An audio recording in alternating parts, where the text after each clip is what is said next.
on around to the garage here. And whatever space you have, you fill it. Anyway, a variety of projects and stuff out here. There's always a ever-changing vehicular landscape here at the lab. And here it is. Come on, dog. My name is Randy Carlson. My gig is Carchaeology, and this is the Torgerson EXP.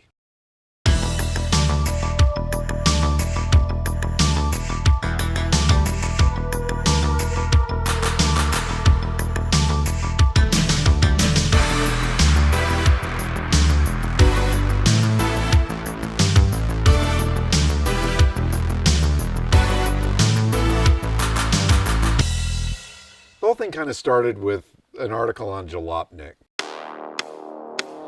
Somebody had posted some photos of the car that they had taken in a carport at Leisure World here in Southern California, and everybody kind of lost their mind. Nobody could figure out what it was.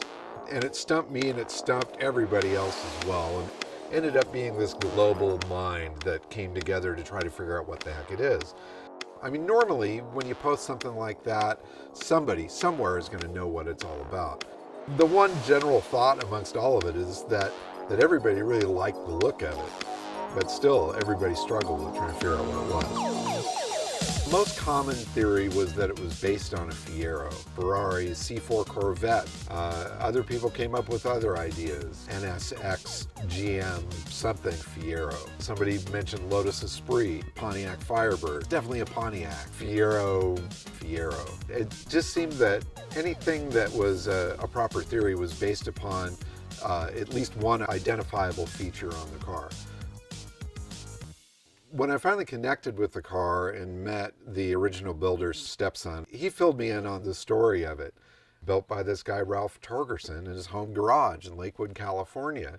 I think is a challenge for himself to see if he could. No, it's not based on a Fiero or a 69 Corvette. You know, this thing is built up out of nothing. We can't figure out exactly what he started with. It's all different. The engine is just a basic small block Chevy. The transaxle is from a Lotus Esprit. The dashboard definitely looks like Lotus, modified a bit. Seats are probably Lotus. The windshield is from a Lamborghini of some sort. The emblem here he made at home. It doesn't really say anything, and maybe that was the point. I have no idea how he did it, and I wish I could ask him, but obviously he's now gone on to the garage in the sky. And what was fascinating to me is looking at the design of the car, just how cohesive and how equal it is to cars of that period, and it just looks frickin' right. This guy did it all himself with no formal training. He was not a car designer, not a car builder. He was just a car lover and a dreamer that wanted to build his version of a supercar. I think the joy of the car is that nobody knows what it is, but you got to call it something, so why not name it after the guy that built it? After the Jalopnik article kind of died down, one of my friends, Jay Squirlo, had texted me and said, hey, that car is on Craigslist. And so we went down to the Leisure World where the car was, got let through the gate, and sure enough, here's the mystery car sitting in the carport. Jay and I just totally freaked out. You know, we're looking at the car, we rolled it out in the sun, we got the history of it from the stepson. So I did everything I could to try to buy it that day. No matter how much money I threw at him or how much I begged him, he would not sell me the car that day. But I made a promise to him that I would stay in touch and that I would do everything I could to get some attention with the car and hopefully find it a really good home. When we went to see it, it was not long before the LA Radwood event. The moment I saw this car, I thought, there can't be anything more rad than this. It's just so period perfect. It's just 1990 to me.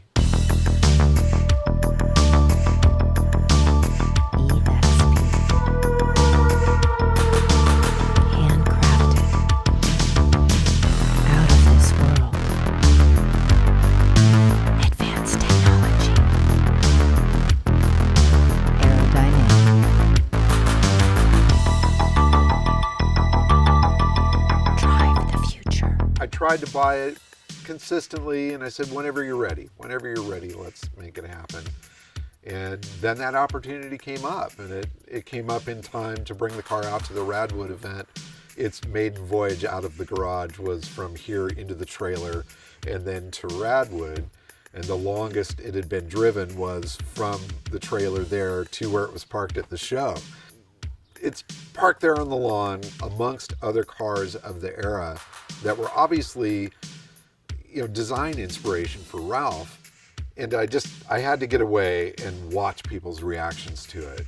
I took my lawn chair, I moved it like 20 feet away, and I would just sit and watch. And people would approach it, and they'd turn their head, and they'd try to figure out what it is. And it was really, really fun. The response was awesome. Park this next to a 1990 Ferrari or a 90 Corvette or a Lotus or any of the cars it's similar to. But to stand back and finally look at it amongst its peers was really, really cool. And they awarded it Raddest show that year. So when I went on stage, I said, this one's for you, Ralph, because for some guy to just come up with something in his brain and then make it this cool is awesome. And I don't think he ever was celebrated for that. And hopefully we can do that a bit now that he's gone.